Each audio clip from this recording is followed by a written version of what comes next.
On September 15, 2017, a spacecraft the size of a school bus entered the atmosphere of Saturn at 70,000 miles per hour and burned alive. It sent data back to Earth until the very last second, until the signal faded, went quiet, and never came back. The engineers in mission control at NASA's Jet Propulsion Laboratory were crying. Some of them had spent 30 years on this mission, and in those final seconds, in the last gasp of a spacecraft that had spent 13 years revealing the secrets of the most beautiful planet in our solar system, Cassini transmitted something that scientists are still processing in 2026. Images and data from the grand finale, 22 daring orbits through the gap between Saturn's rings and its cloud tops, a region no spacecraft had ever entered, that have been producing discoveries ever since. Not the kind that trickle out gradually, the kind that stop people mid-sentence when they first understand what they are looking at. And in recent months, new analysis of Cassini's final images has produced results that planetary scientists are describing with a word that does not get used often in careful scientific literature: impossible. The final images Cassini transmitted from close to Saturn's cloud tops are extraordinary in ways that were not fully appreciated when they were first received in 2017. The cameras, Cassini's imaging science subsystem, designed and operated by a team at the Space Science Institute in Boulder, Colorado, captured Saturn's upper atmosphere from distances of just a few thousand kilometers, resolutions that orbital spacecraft normally only achieve when imaging planetary moons. What those images revealed in the cloud structure of Saturn's atmosphere was turbulence, texture, and layering that models of gas giant atmospheres had never been designed to capture in that detail. Wave patterns in the clouds, thin, high-altitude streaks of bright ammonia ice stretching for thousands of kilometers, regions where the ammonia cloud deck broke apart to reveal glimpses of the warmer, deeper layers below. The images looked unlike any photograph of Saturn ever taken. They looked less like the smooth, banded planet familiar from Earth-based telescopes and more like a living, breathing, churning ocean of gas in constant, violent motion. Scientists who had spent decades studying Saturn's atmosphere described seeing them for the first time as a revelation, evidence that the models they had been working from were missing an enormous amount of complexity that the planet had been hiding at scales too small for previous instruments to resolve. The data that accompanied those final images was what generated the strongest scientific reactions. Cassini's magnetometer, the instrument that measures the strength and direction of Saturn's magnetic field, made readings during the final orbits that the instrument's lead scientist, Professor Michelle Doherty at Imperial College, London, described in 2018 as forcing science to rethink the ways different kinds of planets can form magnetic fields. What the magnetometer found was a magnetic field aligned with Saturn's rotation axis to within less than 0.01 degrees. 1/100th of a degree.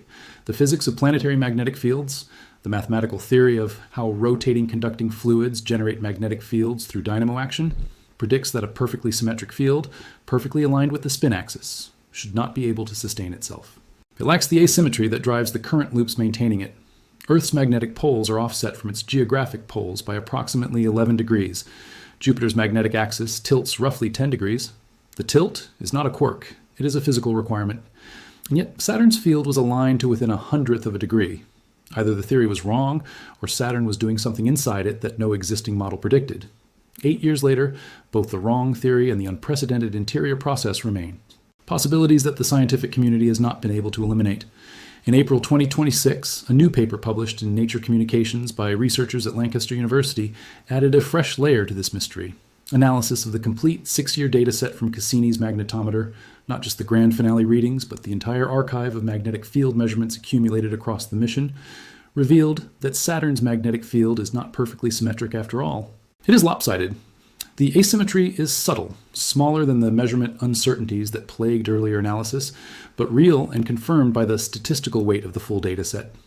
And the nature of the asymmetry points toward a specific cause: the interaction of Saturn's magnetic field with the moon Enceladus, whose water vapor plumes carry ionized particles that flow along magnetic field lines back toward Saturn's atmosphere, subtly distorting the field's geometry in a hemisphere-specific way.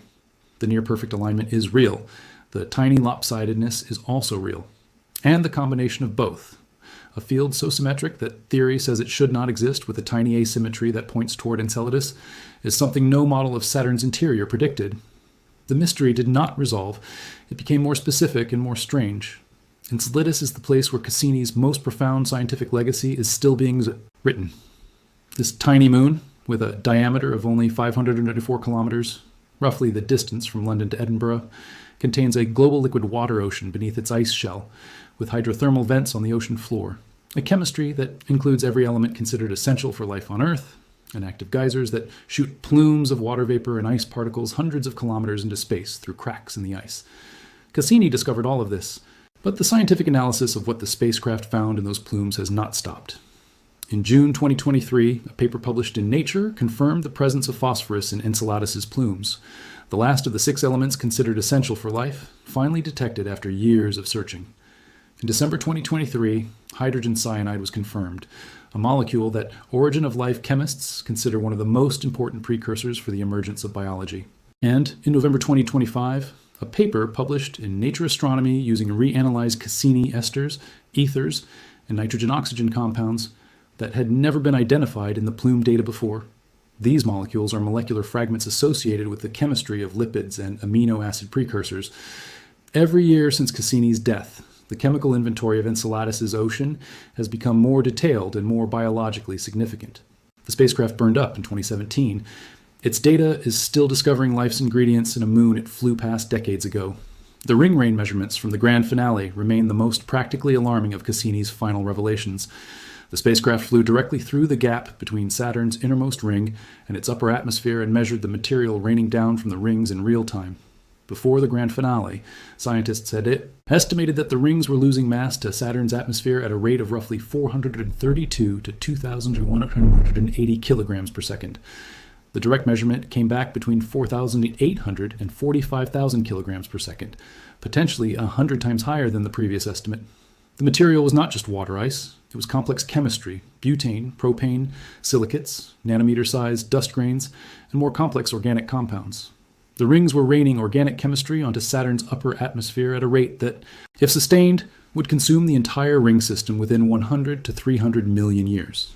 The implication is that the rings, one of the most iconic features of any planet in the solar system, the feature that has made Saturn recognizable to every human being who has looked through a telescope for 4 centuries, may be a relatively recent and temporary feature.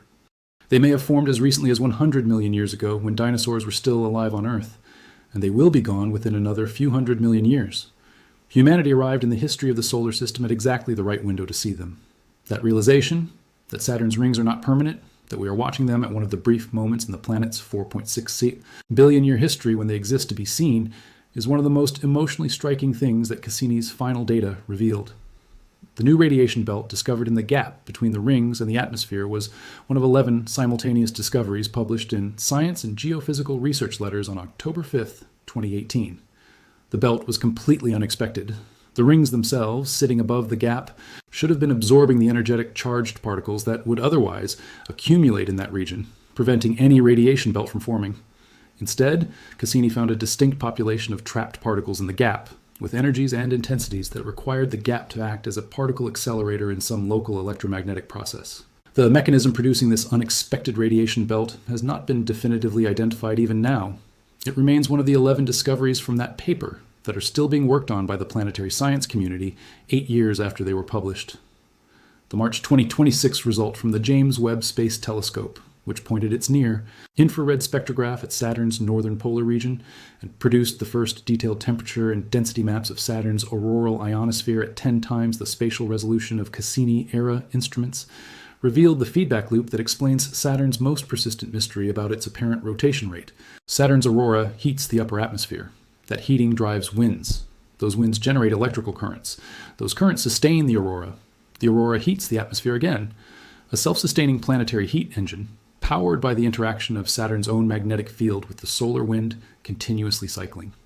The insight this provides is that Saturn's auroral dynamics can drive currents that extend out into the surrounding space environment, a feedback process that, if it operates on Saturn, may also operate on Jupiter, Uranus, and Neptune, reshaping how decades of observational data from all 4 outer planets have been interpreted.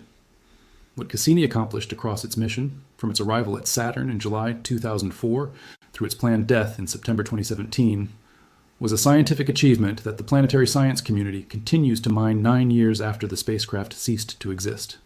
The final images it sent home showed a planet in motion at a resolution that had never been seen before, revealing atmospheric complexity that models were not built to capture. The magnetic field measurements it made in the gap between the rings and the atmosphere found something that theory said should not exist. The ring rain it measured showed that one of the most beautiful things in the solar system is temporary, and that humanity is watching it at a moment of cosmic good fortune.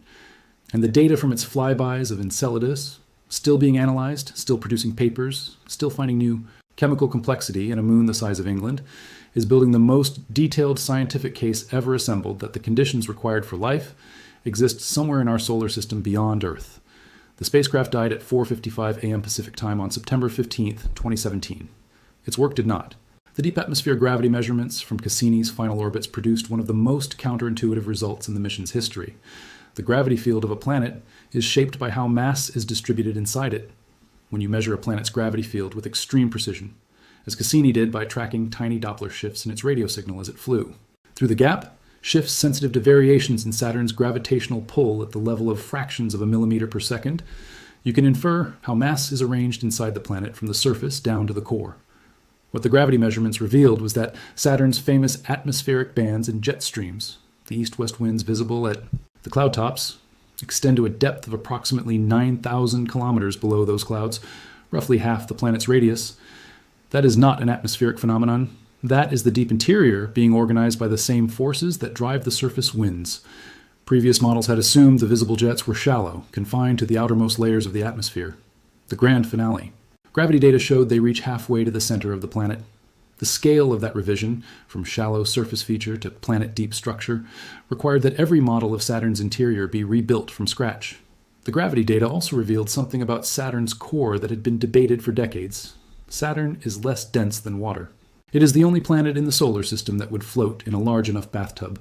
For years, scientists argued about whether this extremely low-density planet had a compact, dense, rocky core at its center. A rocky seed that triggered the planet's formation by accumulating gas from the early solar nebula, or whether it had a diffuse, fuzzy core where rocky and icy material was mixed into the hydrogen and helium without ever concentrating into a distinct solid ball. The grand finale gravity measurements confirmed the fuzzy core model.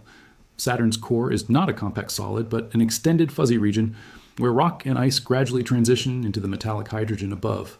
A core that is enormous by comparison to any solid planetary core, and whose boundary with the envelope above it is not a sharp surface, but a gradual chemical gradient.